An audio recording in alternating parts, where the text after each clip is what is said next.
제1장은 언제나 가장 무겁다. 왜냐하면 독자는 이 첫 장에서 이미 모든 비극의 기류를 감지하게 되기 때문이다. 왕실의 소식은 늘 화려함으로 포장되지만 그 이면에는 좀처럼 외부로 드러나지 않는 침묵과 후회의 시간이 존재한다. 이번에 전해진 소식 또한 그러하다. 표면적으로는 짧은 문장, 단정한 어조로 전달되었지만 그 안에 담긴 의미는 결코 가볍지 않았다. 이미 너무 늦었다는 말은 단순한 시간의 경과를 의미하지 않는다. 그것은 선택의 결과이며 되돌릴 수 없는 결정의 무게다. 카밀라 왕비의 이름은 오랫동안 영국 왕실 서사의 중심과 가장자리 사이를 오갔다. 한때는 공식 기록에서 의도적으로 배제되었고 또 한때는 왕실의 안정을 상징하는 존재로 제정이 되었다. 그녀의 여정은 단순히 개인의 삶이 아니라 현대 영국 왕실이 어떻게 과거와 타협하고 대중과 화해해왔는지를 보여주는 살아있는 사례였다. 그렇기에 그녀에게 전해졌다는 이번 소식은 개인적 비극을 넘어 제도적, 상징적 의미를 함께 지닌다. 왕실 내부 소식통들은 언제나 말을 아낀다. 특히 후회라는 단어가 오가는 순간 그 침묵은 더욱 길어진다. 이번 사안에서도 마찬가지였다. 공식 발표는 없었고 단지 상황을 받아들이고 있다는 짧은 문장만이 전해졌다. 그러나 왕실을 오랫동안 취재해온 기자들의 귀에는 그 문장 뒤에 숨겨진 정서가 선명하게 들린다. 받아들인다는 것은 곧 더 이상 손 쓸 수 없다는 의미이기 때문이다. 카밀라 왕비는 감정 표현에 인색한 인물로 알려져 있다. 공개석상에서 눈물을 보인 적은 손에 꼽히며 대부분의 공식 일정에서 그녀는 늘 절제된 표정과 안정된 태도를 유지해왔다. 그것은 개인적 성향이기도 했지만 동시에 그녀가 선택한 생존 방식이었다. 수십 년간 비판과 오해, 냉소 속에서 살아남기 위해서는 감정을 드러내지 않는 것이 가장 효과적인 방패였기 때문이다. 하지만 이번만큼은 주변 인물들조차 그녀의 침묵이 평소와 다르다고 말한다. 왕실 관계자에 따르면 문제의 소식은 예고 없이 도착했다. 준비할 시간도 대응 전략을 논의할 여유도 없었다. 바로 그 점이 너무 늦었다는 표현의 핵심이다. 사전에 알았다면 달라질 수 있었던 선택들, 조금만 더 일찍 손을 내밀었다면 피할 수 있었을지도 모를 결과들, 이 모든 가정들이 한순간에 무의미해졌다는 사실이 왕비에게 가장 큰 충격으로 다가왔다고 전해진다. 이 사안은 단지 현재의 문제가 아니다. 그것은 과거로부터 이어져 온 결정들의 연쇄다. 왕실은 늘 전통과 의무를 우선시해왔고 개인의 감정보다는 제도의 안정을 중시해왔다. 카밀라 왕비 역시 그 규칙 안에서 수많은 타협을 해왔다. 어떤 말은 하지 않았고 어떤 행동은 미루었으며 어떤 관계는 공식화하지 않았다. 당시에는 최선이라고 여겨졌던 선택들이 시간이 흐르며 다른 의미로 돌아온 것이다. 기자들 사이에서는 이 사안을 두고 조용한 비극이라는 표현이 오간다. 스캔들도 아니고 법적 문제도 아니며 대중의 즉각적인 분노를 불러일으키는 사건도 아니다. 그러나 바로 그렇기 때문에 더 깊은 상처를 남긴다. 소리 없는 후회는 외부의 위로를 받기 어렵고 내부에서만 골마가기 때문이다. 왕비의 주변 인물들이 유독 조심스러운 태도를 보이는 이유도 여기에 있다. 왕실의 시간은 일반인의 시간과 다르게 흐른다. 결정은 느리게 내려지지만 그 결과는 수십 년에 걸쳐 영향을 미친다. 이번 소식은 그 시간의 불균형이 만들어낸 결과물이다. 너무 늦게 도착한 깨달음, 이미 지나가 버린 기회, 그리고 이제는 돌이킬 수 없다는 냉정한 현실. 카밀라 왕비는 이 모든 것을 한꺼번에 받아들여야 하는 위치에 서 있다. 제1장에서 우리가 주목해야 할 것은 사건 그 자체가 아니다. 오히려 그 사건이 발생하기까지의 공기, 침묵, 그리고 반복된 미루기다. 비극은 어느 날 갑자기 찾아오는 것처럼 보이지만 실제로는 오랜 시간에 걸쳐 서서히 형성된다. 이번 소식 또한 그렇다. 수많은 작은 선택들이 쌓여 결국 하나의 문장으로 요약된 것이다. 이미 너무 늦었다는 그 문장은 단지 현재를 설명하는 말이 아니라 과거 전체를 향한 평가다. 이제 왕비는 공식적으로 아무 말도 하지 않고 있다. 그러나 왕실을 지켜보는 이들은 안다. 말하지 않는 선택 또한 하나의 메시지라는 것을, 그리고 그 침묵 속에는 지금에 와서야 분명해진 진실이 담겨 있다. 어떤 잘못은 시간이 해결해주지 않으며 어떤 상처는 아무리 조심스럽게 다뤄도 결국 남는다. 제1장은 바로 그 인식에서 끝난다. 앞으로의 이야기들은 이 인식이 어떻게 받아들여지고 어떤 방식으로 소화되는지를 따라가게 될 것이다. 제2장은 감정이 아닌 맥락을 다룬다. 왕실 보도에서 맥락은 언제나 사건보다 중요하다. 표면에 드러난 사실만으로는 결코 진실에 도달할 수 없기 때문이다. 특히 카밀라 왕비와 관련된 모든 사안은 단일한 시점이 아니라 수십 년에 걸친 역사적 흐름 속에서 해석되어야 한다. 이번에 전해진 소식 역시 마찬가지다. 그것은 갑작스러운 비극처럼 보이지만 실제로는 오랫동안 누적되어 온 구조적 결과에 가깝다. 카밀라 왕비의 삶에서 기다림은 핵심적인 키워드였다. 그녀는 늘 한 발 뒤에 서 있었고 공식적인 인정은 항상 가장 마지막에 도착했다. 관계가 존재했음에도 이름은 불리지 않았고 역할을 수행했음에도 자리는 주어지지 않았다.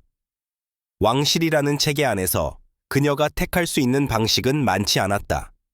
침묵하거나 받아들이거나 혹은 더 큰 혼란을 피하기 위해 스스로를 지우는 선택뿐이었다.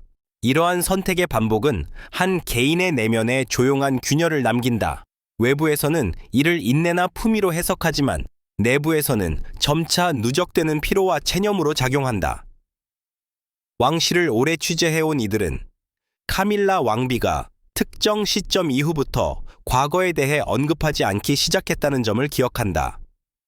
질문이 들어와도 짧게 답하거나 미소로 대화를 마무리했다. 그것은 잊어서가 아니라 더 이상 말해도 바뀌지 않는다는 판단에서 비롯된 태도였다. 문제는 바로 그 판단이 이번 사안과 맞닿아 있다는 점이다. 당시에는 최선의 회피였던 선택이 시간이 흐르며 또 다른 형태의 상실로 돌아왔다. 관계를 유지하기 위해 미뤘던 결정들, 갈등을 피하기 위해 선택하지 않았던 행동들. 그것들은 그 순간에는 합리적이었지만 결과적으로는 돌이킬 수 없는 간극을 만들어냈다. 지금이라면 다르게 했을 것이라는 생각은 늘 사건 이후에야 도착한다. 왕실 내부 문서와 일정 기록을 살펴보면 몇 차례 중요한 전환점이 존재했음을 알 수 있다. 공식적으로는 아무 변화도 없었던 시기, 그러나 비공식적으로는 다양한 논의가 오갔던 순간들이다. 이 시기마다 카밀라 왕비는 전면에 나서지 않았다. 누군가는 이를 전략적 판단이라 평가했고 또 다른 누군가는 불필요한 자기 억제라고 해석했다. 어느 쪽이든 그 선택들이 오늘의 상황과 무관하다고 말할 수는 없다. 이번 소식이 특히 무겁게 받아들여지는 이유는 그것이 단일한 실수가 아니라 연속된 미루기의 종착점이기 때문이다. 왕실은 변화에 매우 신중한 조직이다. 감정보다 절차를, 개인보다 제도를 우선시한다. 카밀라 왕비는 그 원칙을 누구보다 잘 이해하고 있었고 그렇기에 스스로를 그 틀에 맞추어 왔다. 그러나 제도는 개인의 시간을 보존해주지 않는다. 기다리는 동안 시간은 계속 흘러간다. 왕실 관계자 중 한 명은 익명을 전제로 이렇게 말했다. 그녀는 항상 지금이 아니라 다음을 생각했다. 이 문장은 칭찬처럼 들릴 수도 있지만 이번 사안에서는 비극적인 의미로 해석된다. 다음을 위해 현재를 희생하는 선택이 반복되면 결국 남는 것은 선택되지 않은 현재뿐이다. 그리고 그 현재는 어느 순간 과거가 되어 다시는 돌아갈 수 없게 된다. 기자들 사이에서는 이번 일을 두고 구조적 후회라는 표현이 사용된다. 특정 인물의 잘못이나 판단 착오로 설명할 수 없기 때문이다. 왕실이라는 체계, 그 안에서 작동하는 암묵적인 규칙, 그리고 그 규칙에 순응해온 개인의 선택이 복합적으로 얽혀있다. 카밀라 왕비는 그 구조의 수혜자이자 동시에 희생자였다. 이것이 이 사안을 단순한 개인적 비극으로만 볼 수 없는 이유다. 제2장에서 중요한 것은 책임을 묻는 것이 아니다. 오히려 왜 이런 상황이 필연적으로 발생할 수밖에 없었는지를 이해하는 데 있다. 누군가 조금 더 용기를 냈다면, 누군가 조금 더 일찍 결단했다면 달라졌을 가능성은 분명 존재한다. 그러나 왕실의 현실은 그런 가정이 쉽게 실행되기 어려운 환경이었다. 그 안에서 카밀라 왕비는 늘 지금이 아닌 때를 선택해왔다. 이제 남은 것은 해석이다. 이번 소식이 단지 개인적인 상실로 기록될 것인지 아니면 왕실이 오랫동안 외면해온 문제를 드러내는 계기가 될 것인지 제2장은 그 질문을 남긴 채 마무리된다. 비극은 이미 발생했지만 그 의미는 아직 확정되지 않았다. 그리고 바로 그 지점에서 이야기는 더 깊은 층위로 내려가게 된다. 제3장은 침묵 이후에 찾아오는 자각의 순간을 다룬다. 왕실에서 자각은 언제나 늦게 도착한다. 그것은 감정의 문제가 아니라 구조의 문제다. 오랜 시간 유지되어 온 질서 안에서는 잘못이 있어도 그것을 즉시 인식하기 어렵다. 시스템은 개인에게 끊임없이 적응을 요구하고 그 과정에서 무엇을 잃고 있는지는 중요하지 않게 취급된다. 카밀라 왕비에게 이번 소식이 특별히 깊은 흔적을 남긴 이유는 바로 이 자각이 더 이상 미뤄질 수 없는 시점에 도달했기 때문이다. 왕실 관계자들에 따르면 소식이 전해진 이후 왕비는 평소보다 훨씬 많은 시간을 홀로 보냈다고 한다. 일정은 예정대로 소화했지만 비공식적인 만남은 대부분 취소되었다. 외부에서는 이를 단순한 피로 누적으로 해석했지만 내부에서는 다른 이야기가 오갔다. 그녀가 처음으로 과거의 선택들을 하나하나 되짚고 있다는 관측이었다. 그동안 필요 없다고 여겼던 질문들이 더 이상 외면할 수 없는 형태로 돌아온 것이다. 자각은 종종 고통을 동반한다. 특히 그것이 그때 다른 선택을 할 수 있었다는 인식과 함께 찾아올 때 더욱 그렇다. 카밀라 왕비는 오랫동안 자신이 할 수 있는 최선을 다해왔다고 믿어왔다. 왕실의 안정을 위해, 불필요한 갈등을 피하기 위해, 그리고 무엇보다 더 큰 혼란을 막기 위해 말이다. 그러나 이번 사안을 계기로 그 최선이 과연 누구를 위한 것이었는지에 대한 질문이 제기되기 시작했다. 왕실 취재를 오래 해온 기자들은 비슷한 패턴을 여러 차례 목격해왔다. 공식적 지위가 확립된 이후에야 과거의 상실이 비로소 실체를 드러내는 순간들이다. 자리를 얻는 대신 시간을 잃었고 안정을 얻는 대신 선택의 가능성을 포기했다는 사실은 결과가 확정된 뒤에야 명확해진다. 카밀라 왕비 역시 예외는 아니었다. 다만 그녀의 경우 그 대가가 너무 늦게 인식되었다는 점이 문제였다. 이번 소식이 전해진 이후 왕실 내부에서는 조심스러운 변화의 조짐도 감지된다. 직접적으로 언급되지는 않지만 일부 일정과 의전에서 미묘한 조정이 이루어지고 있다. 이는 위기관리 차원의 대응이라기보다 내부 분위기의 반영에 가깝다. 왕비가 겪고 있는 감정의 무게를 완전히 이해하지는 못하더라도 그것이 단순한 개인적 슬픔이 아니라는 점은 공유되고 있는 것이다. 중요한 것은 이 자각이 단순한 후회로 끝나지 않을 가능성이다. 왕실에서 후회는 흔하지만 그것이 구조적 질문으로 이어지는 경우는 드물다. 이번 사안은 왜 항상 너무 늦은가? 라는 질문을 던지게 만든다. 왜 개인의 감정과 시간은 늘 제도의 뒤편으로 밀려나는가? 왜 문제는 해결 가능한 시점이 아니라 돌이킬 수 없게 된 이후에야 공식적으로 인식되는가? 카밀라 왕비의 침묵은 이 질문들에 대한 즉각적인 답변을 제공하지 않는다.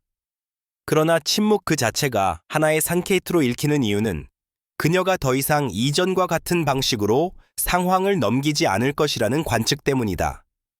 받아들이는 것과 체념하는 것은 다르며 이해하는 것과 용서하는 것 역시 동일하지 않다. 이번 자각은 그 차이를 분명히 인식하게 만드는 계기가 되고 있다. 제3장은 감정의 폭발이 아닌 감정이 가라앉은 뒤에 찾아오는 냉정한 인식으로 마무리된다. 비극은 이미 지나갔지만 그 비극이 무엇을 의미하는지는 이제서야 명확해지고 있다. 그리고 바로 그 지점에서 이야기는 개인의 내면을 넘어 왕실 전체의 방향성으로 확장되기 시작한다. 다음 장에서는 이 자각이 외부 세계와 어떤 방식으로 마주하게 되는지가 본격적으로 드러나게 될 것이다. 제4장은 개인의 자각이 더 이상 내부에만 머무르지 않고 외부의 시선과 충돌하는 지점을 다룬다. 왕실의 변화는 언제나 안에서 시작되지만 그 영향은 반드시 밖으로 번져나간다. 특히 카밀라 왕비처럼 오랜 시간 논란과 재평가의 대상이 되어온 인물에게 있어 외부의 반응은 단순한 여론 이상의 의미를 지닌다.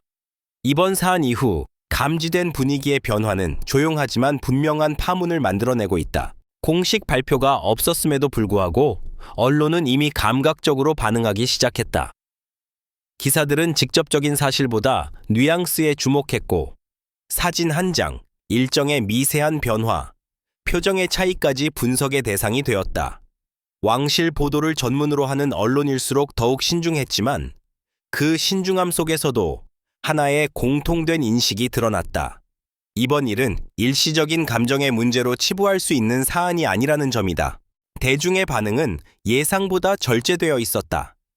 공개적인 비난이나 과도한 동정은 나타나지 않았고 대신 조용한 관망의 태도가 지배적이었다. 이는 카밀라 왕비에게 있어 오히려 더 무거운 상황이었다. 감정적인 파도가 일어날 경우 그 안에서 개인은 숨을 수 있다.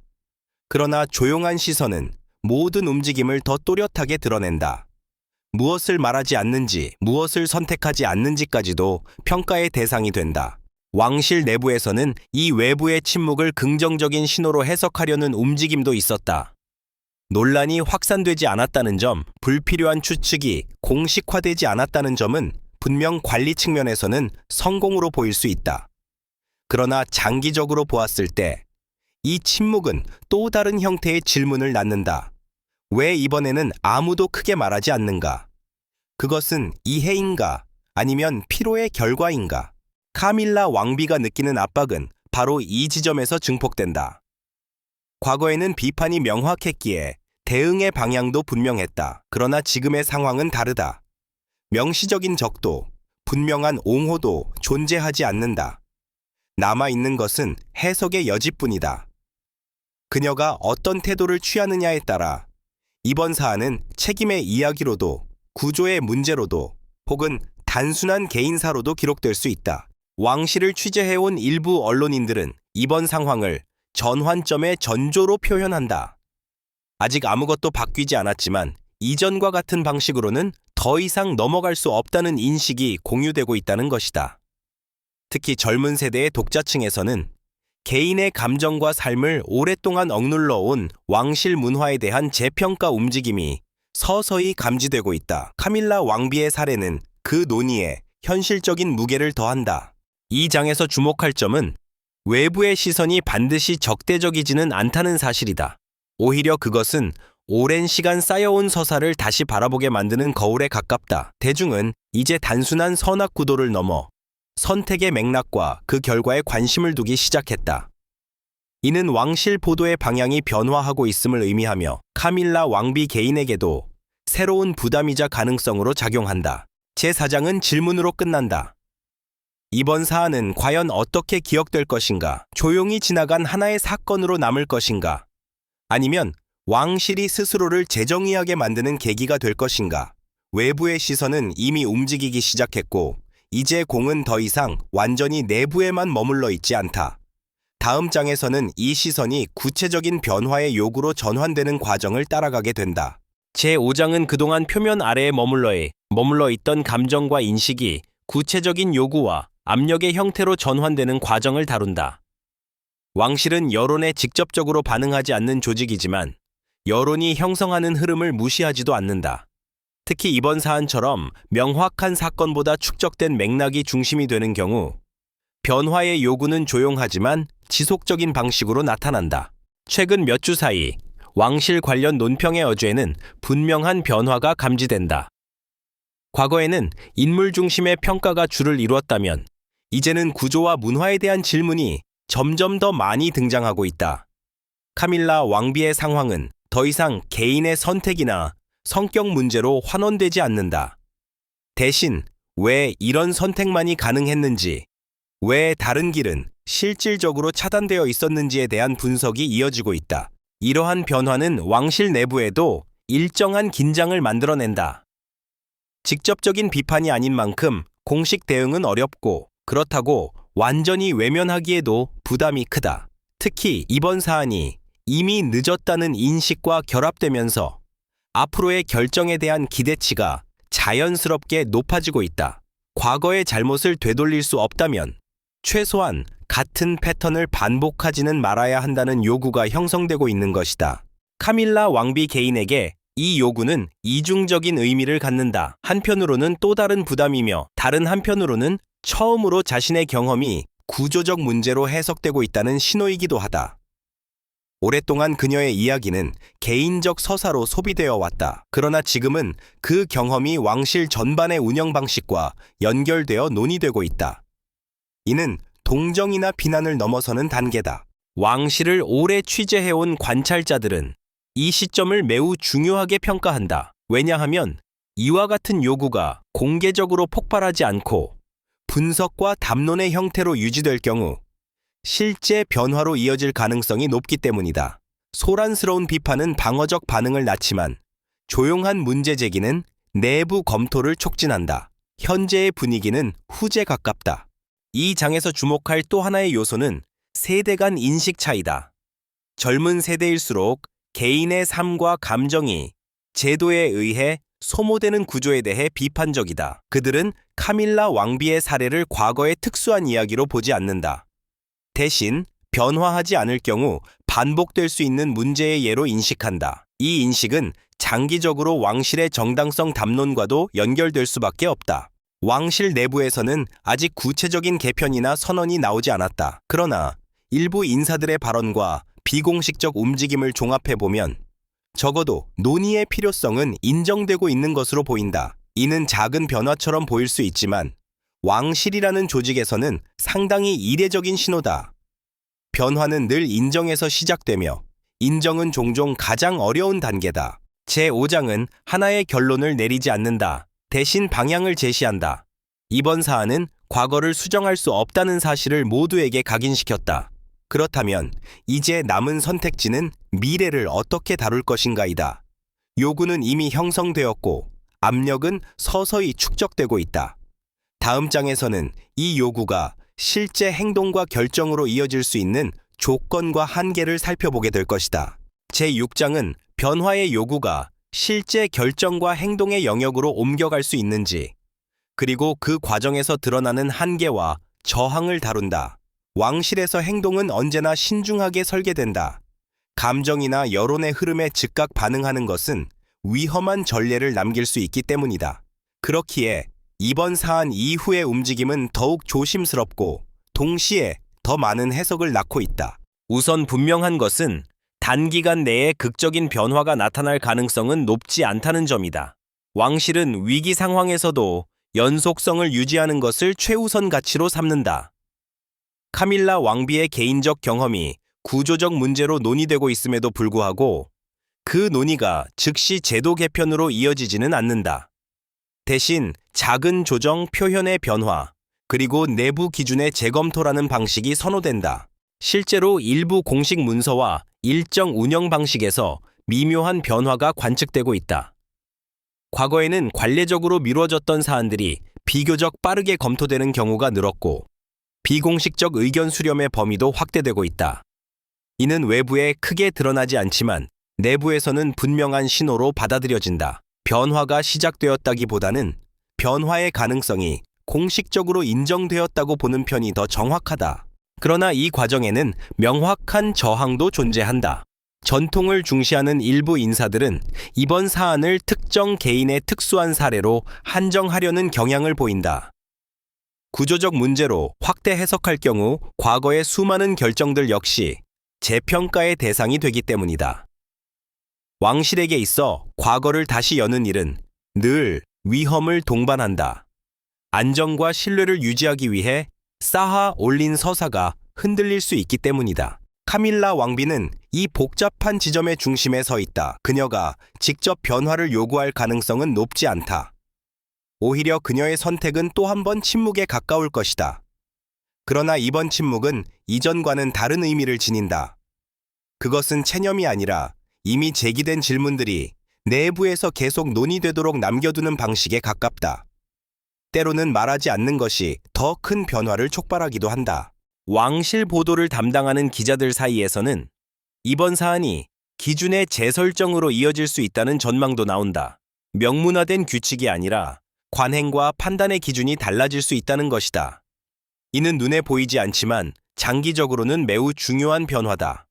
많은 문제는 규칙이 아니라 그 규칙을 적용하는 방식에서 발생하기 때문이다. 제6장은 희망과 한계를 동시에 담고 있다. 변화의 가능성은 분명 존재하지만 그것이 어디까지 도달할 수 있을지는 아직 불확실하다.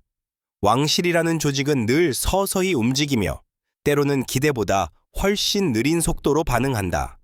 그러나 이번 사안이 남긴 질문들은 쉽게 사라지지 않을 것이다.